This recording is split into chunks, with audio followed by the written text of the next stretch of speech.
Mapagpalang umaga po muli sa ating lahat. Magandang umaga, Pastor. Morning po. Isa sa mga katangian nating mga Pilipino na hinahangaan ng ibang lahi ay ang pagiging hospitable. Tama? Yung ating kind of hospitality ay sinasabi nila talagang world class. Maghiliw na pagtanggap, hospitality. Kaya naman, pinagigiliwan tayo ng maraming bansa. Maraming mga mayamang bansa ang ninanais na mag-hire ng mga Pilipino dahil sa mga katangian nilang ito. Kung titignan niyo po yung datos, isa tayo sa mga nangunguna sa bilang ng mga taong nagtatrabaho sa labas ng ating bansa. Maraming Pilipino ang nangingibang bansa. Maraming mga dayuhan ang nagnanais na kumuha ng empleyadong Pilipino, trabahanteng Pilipino, katulong na Pilipino, which also means na tayo din ang nangunguna pagdating sa labor exportation. Alam niyo yung labor exportation? Pag narinig niyo yung importation at saka exportation, usually, goods lang yan. Mga commodities. Pero sa ating bayan, pati mga tao, ine-export. Ine-export yung kanilang skills, yung kanilang kaalaman. At gustong-gusto ng maraming bansa ang mga Pilipino. Tanungin niyo yung mga OFW. Sasabihin nila sa inyo, mas gusto ng mga amo nila, mga Pilipino. Kasi marunong, masipag, madaling turuan, ma-accommodate, hospitable. We love receiving this, lalo na sa pagdating sa ibang lahi. Lalo na pag puti o kaya kano. Kaya nga tayo ay naging kolonyal ng Espanya at Amerika. Diba? At kahit na malaya na tayong bansa, meron pa rin tayong colonial mentality. Mas angat pa rin sa ating paningin ang mga bagay mula doon sa kanyuan. Ganun pa rin yung ating attitude. Hindi kaya dahil sa hospitality natin. Naalala ko nga nung bata pa ako, gustong-gusto kong may dumadating kaming kamag-anak sa bahay. Alam niyo ba? Maliit kami bahay namin. Maliit kami bahay namin, merong mezzanine, wala kami sa second floor, mezzanine lang. Maliit lang, pero sa aking mga kamag-anak namin gustong, pag lumuwas sila ng Manila, gusto doon tumuloy. Kami naman, gusto rin namin. Alam mo bakit? Doon ang sumasarap yung ulam. Doon lang kami nakakaranas ng masarap na ulam. Pag may bisita, asahan masarap ang ulam niya. Kaya gusto ko, meron dumadating na mga kamag-anak sa ating bahay. Kahit sa probinsya o sa rural areas, ramdam mo yung hospitality ng mga tao kapag ikaw ay nakisita sa kanila. Yung nanay ko, pag umuwi ng probinsya sa kanila, para siyang artista, pinag-aagawan ng mga kamag-anak. Kahit yung tatay ko, pag umuwi kami doon sa kanila naman, meron din todo yung kanilang pag-alaga, pag-alaga sa amin. Kitang-kita yun sa mga rural areas. Pero hindi siguro dito sa urban, sa ating kalusuran. Hindi laging ganito yung pagtrato natin sa lahat ng pagkakataon. Yung hospitality, hindi yan sa lahat ng pagkakataon. sa ating mga Pilipino. No? Madalas, ang ating attitude sa mga nakikituloy sa atin ay nakabase sa ating relasyon sa kanila at kapakinabangan nila sa atin. Isipin natin, sino ba to? Ano bang pakinabang nito? Pero ba to? Kapag tingin natin may datong, pag galing sa ibang bansa, may dolyar, welcome na welcome sa ating bahay. Gusto natin, gustong-gusto natin, kahit na abalahin tayo, kahit maabala tayo, kahit busy yung schedule natin, basta may datong. Papatuloy natin sa ating bahay. Gusto din naman natin magpatuloy ng ating mga kabag-anak. Pero kung alam mong walang pera, tapos dadagdag pa sa papakainin mo, tapos magiging sakit pa ng ulo mo, nagiging magiging pa ba tayo sa pagtanggap sa kanila? Di ba iba na? Iba na yung ating magiging pakikitungo sa kanila. Dito na babago yung salitang bisita, nagiging wisita. Diba? Minsan pagtatanungin mo, uy, sino yung mga tao na yan? Mga bisita. Pero pag masaya siya, ay mga bisita rin ng kamag-anak, mga kaibigan. Ganito ang tema sa ating Ebanghelyo ngayong umaga. Sa Marcos, Kabanata 6, talata 1 hanggang 13. Ang hindi pagtanggap kay Jesus sa kanyang sariling bayan. Nahati sa dalawang bahagi yung teksto. Yung una, mula sa talata 1 hanggang 6, mababasa ang muling pagbalik ni Jesus sa kanyang sariling bayan, sa Nazareth. Matapos nitong magministeryo mula sa kabilang ibayan ng Galilea, kung saan nangyari yung pagpapagaling niya sa dalawang babae. Naalala niyo ba yun? Yung babaeng dinurugo, no? Matinding dinurugo sa loob ng 12 taon, at yung babaeng anak ni Jairo na nagkasakit, namatay, at muling tinuhay ni Jesus. Pagkatapos ng pangyayari yun, bumalik siya ulit sa Nazareth. Subalit, sa kanyang pagbalik, ay hindi naging maganda ang pagtanggap sa kanyang sariling bayan.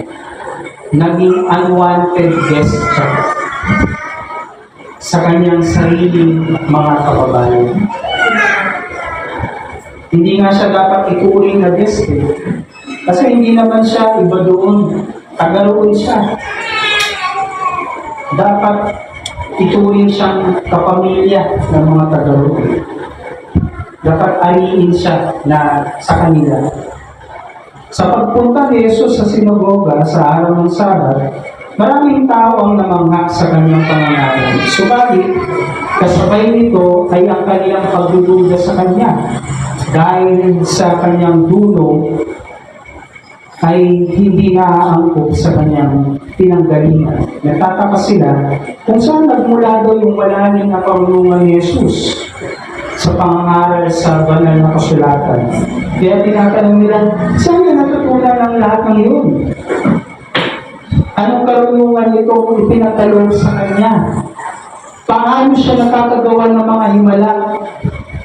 Hanggang sa punto ng pag-question sa kanyang pagkatapos. Pamilya, hindi ba ito yung karpenterong anak ni Maria at kapatid ni Santiago, Jose, Judas at Simon?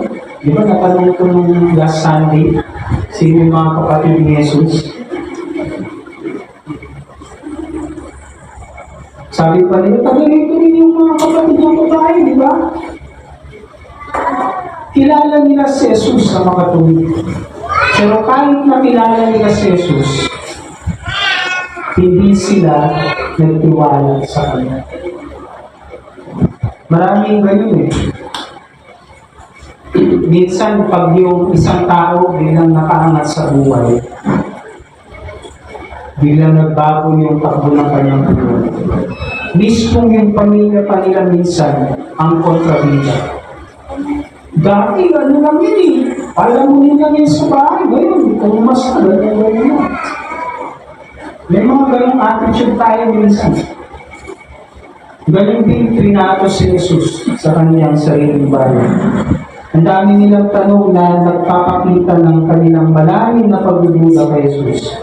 Kaya hinamak nila siya. Ang pagkilala sa kanya bilang isang karpintero ay nagpapakita lamang ng pagiging mababang estado ni Jesus sa kanilang lipunan.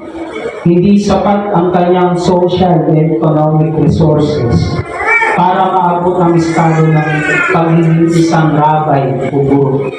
Alam nyo, sa panahon ni Jesus, para ikaw ay maging rabay, kailangan mong mag-aral.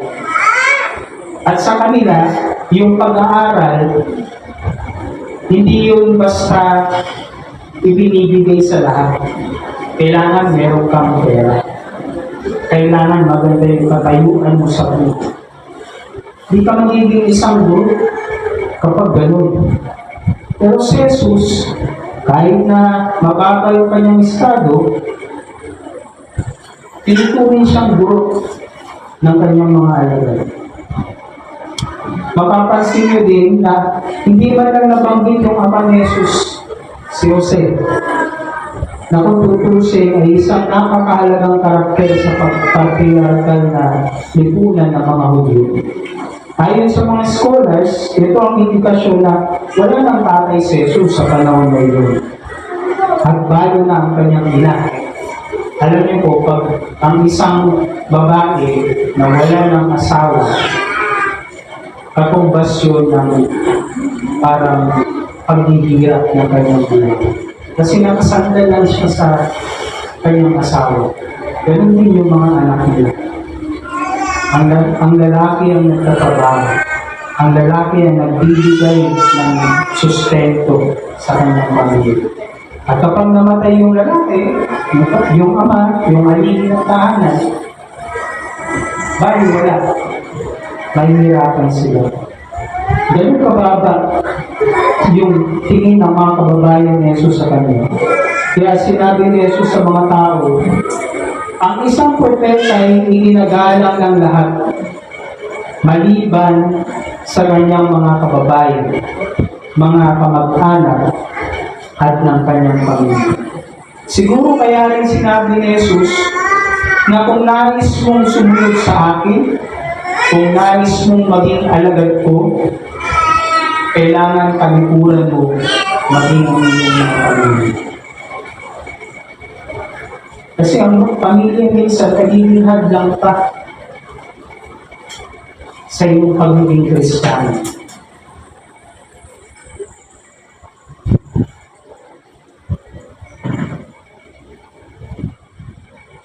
Sabi pa sa teksto, wala siyang ginawang himala doon, maliban sa pagpapagaling ng mga may sakit. Nagtaka siya dahil sa kawalan ng tiwala sa kanya ng mga tao.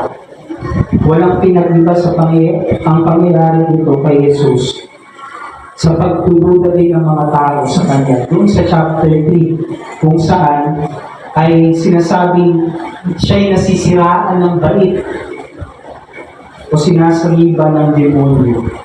Mabuti pa ngayong demonyo dahil kinikilala ang kanyang otoridad. Mabuti pa ang ibang bayan, maghiliw siyang tinatanggap. May tanong ako sa inyo mga kapatid. Anong gagawin ninyo kung isang araw bumisita sa inyong tahanan si Jesus?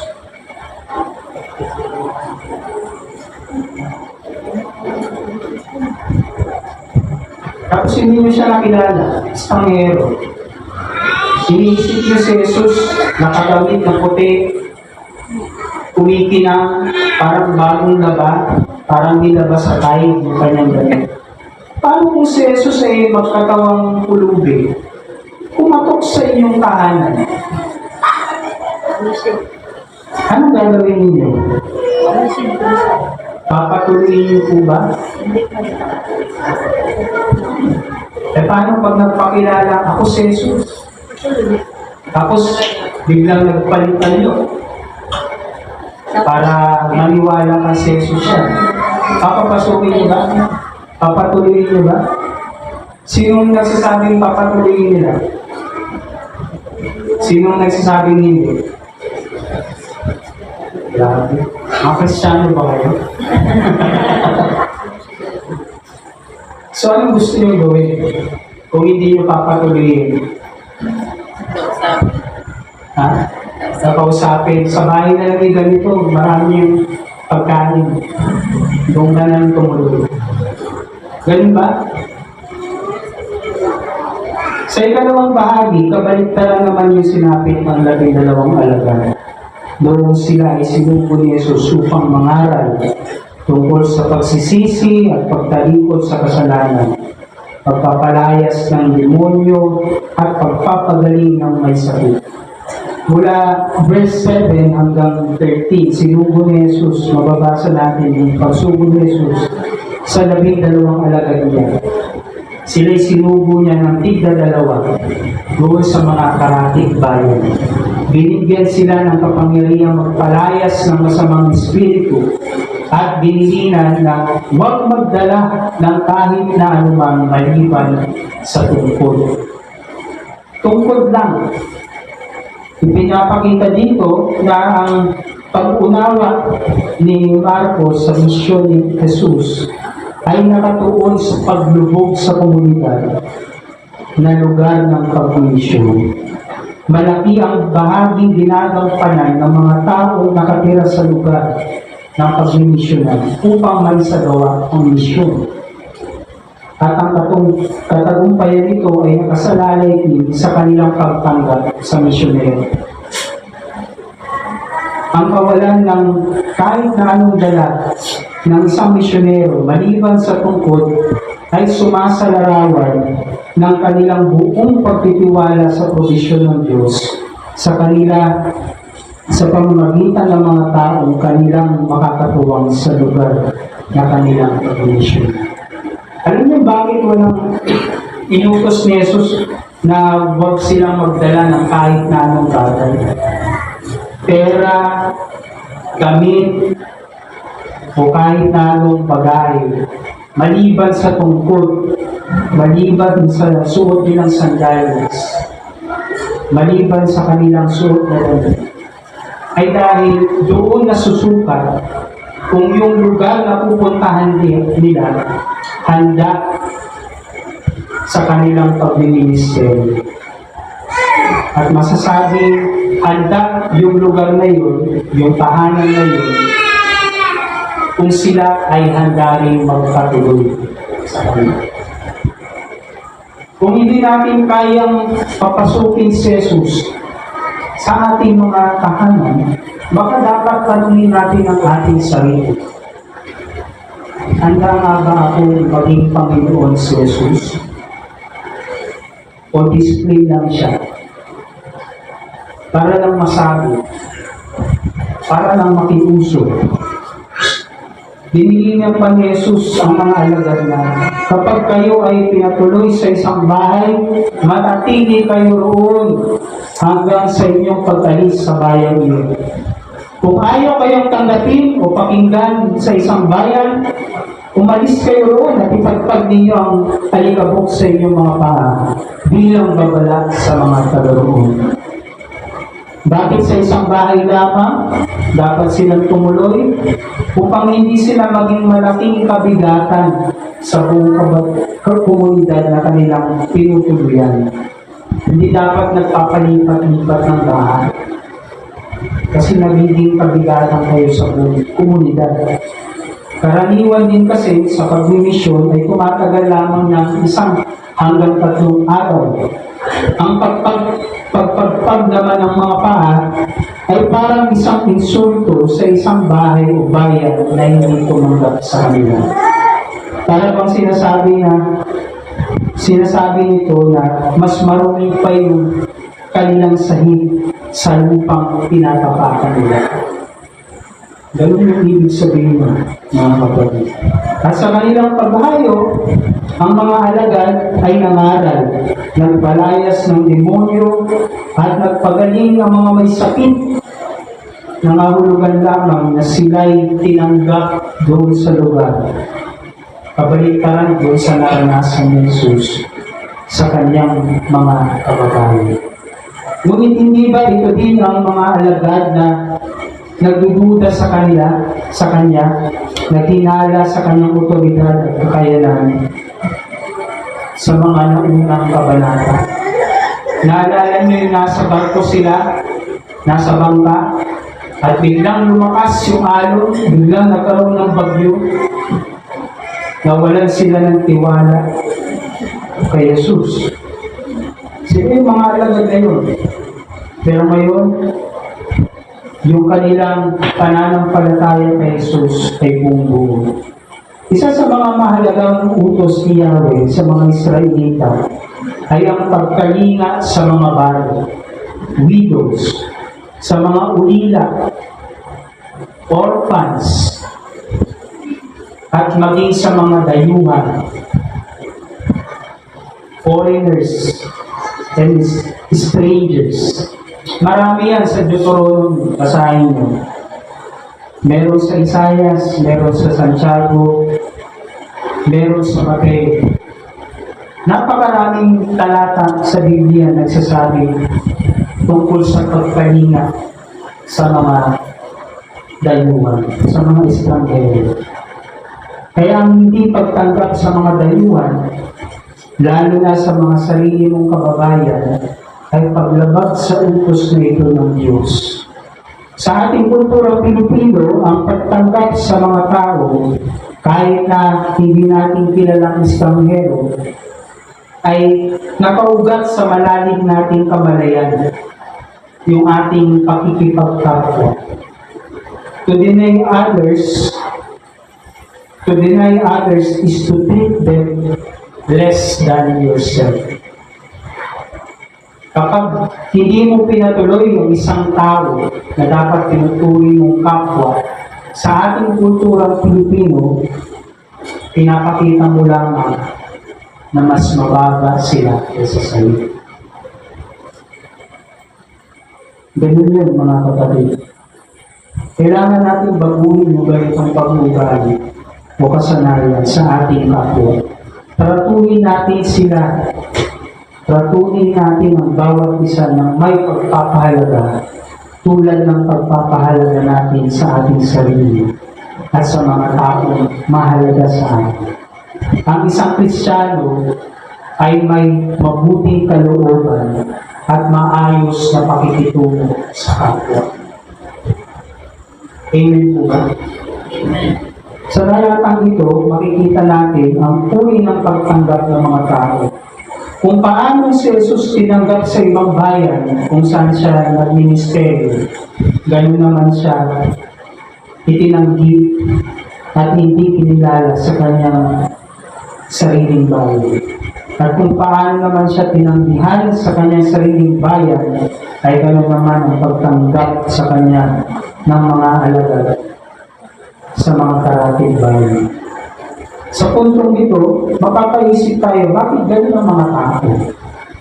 Madalas, mas mainit pa ang pagtanggap sa iyo sa ibang bahay o lugar kaysa sa sarili mong pamilya. Marami bang nakakarinig dito? Naalala niyo yung sinabi ni Jesus? Ang isang propeta ay ginagalang ng lahat maliban sa kanyang mga kababayan, mga kamag-anak at ng kanyang pamilya. May katotohanan nito, sapagkat noong unang panahon, ang mga propeta ay nagiging matinding kaaway ng mga hari sa kanilang bayan. Madalas kasi ang mensaheng dala nito ay hindi kaaya-aya sa kanilang pandinig, sumasalungat sa kanilang mga kagustuhan at mga sariling pagnanasa. Kaya ang kalakip ng mensahe ng mga propeta ay paghahatol ng Diyos laban sa kanilang kasamaan. Kaya ganun ang trato ng mga propeta. Ang trato sa mga propeta doon sa kanilang sariling bayan. Ayaw kasi nilang tumanggap ng pagtutuwid, pagpuna. This gives us an idea na ang tendency nating mga tao ay tanggapin lang yung mga bagay na umaayon sa ating mga pansariling paniniwala at kaisipan. At hindi tayong handang tumanggap ng pagpuna at pagtuwid sa iba. Tatanggapin lang natin ang mga taong may kapakinabangan sa atin at itatanggi ang wala. Kaya maraming tao ang hindi talagang kayang tanggapin si Jesus sa kanilang buhay. Kasi panghihimasukan niya ang kanyang buhay. Maraming tao hindi kayang tanggapin si Jesus sa kanilang buhay kasi panghihimasukan niya ang buong buhay niya. Itutuwid niya yung baluktot nating pag-isip, babaguhin niya ang masasama nating ugali. Maraming tao ang ayaw ng ganun. Sinasabi pa nga nila, wala kang pake. Mind your own business. Diba? Pag pinapakialaman tayo ng iba, sariling mundo ko to, huwag mong pakialaman. Walang basagan ng trip. Si Jesus hindi ganun. Babasagin trip mo. Babasagin ang mundo mo. Kaya maraming tao, maraming Kristiyano actually, hindi kaya talaga tanggapin si Jesus. May mga Kristiyano nga na nagpapatakbo ng kanilang sariling buhay.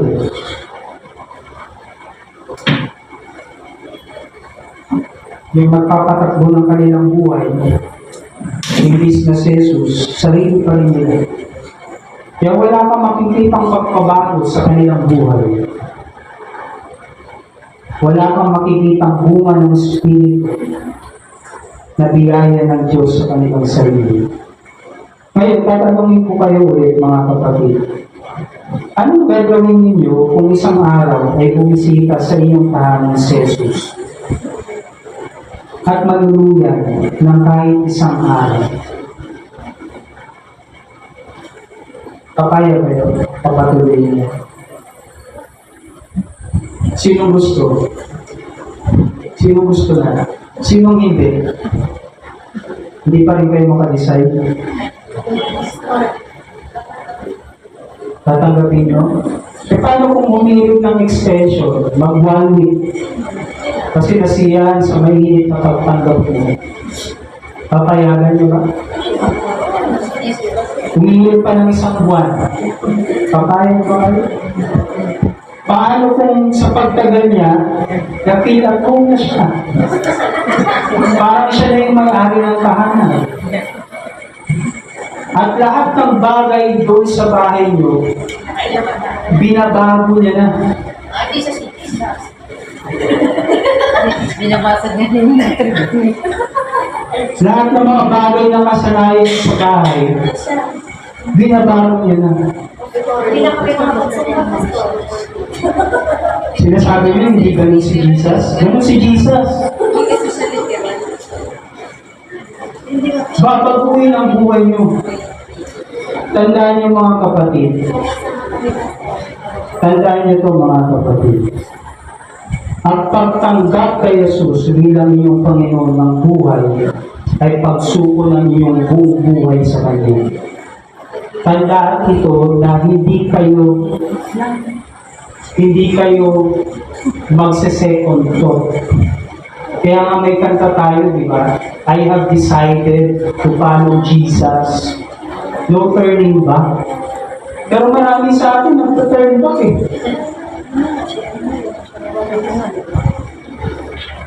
Hindi na nga bumalik eh. Parang nagka-stick na eh. Kapag sinuko niyo yung buhay niyo kay Jesus, tandaan ito na willing kayong gambalain niya ang buhay niyo. At kung hindi niyo kayang pagambala kay Jesus, hindi ko alam kung matatawag pa kayo Kristiyano. Tandaan niyo mga kapatid, hindi ipinako si Jesus sa krus nang wala lang. Sa tingin nyo, bakit siya binako? Bakit siya pinapatay? Bakit nagalit sa kanya yung mga leader ng kanilang religion? Kasi nakikialam siya ng buhay. Binabago niya, binabasag niya yung mga trick ng mga tao na nakasanayan nila. Nanawaan niyo mga kapatid. Hindi siya ipapapako sa krus kung hindi siya nang gambala ng nakasanayan ng buhay ng mga tao sa kanilang buhay, sa kanilang lipunan. Your life will turn upside down if you allow to welcome Jesus in your life. Now, the question is, would you allow Jesus to come into your life? Oh, lakas ha? Sige nga. Sige nga. Isang araw kakatok sa inyo si Jesus. Makikituloy. Tatanggapin niyo po ba? Sana sa pagtanggap natin, handa rin tayong pagambala. Handa tayong tumanggap ng pagpapalo. Sumainyo ang pagpapalo ng Diyos. Amen.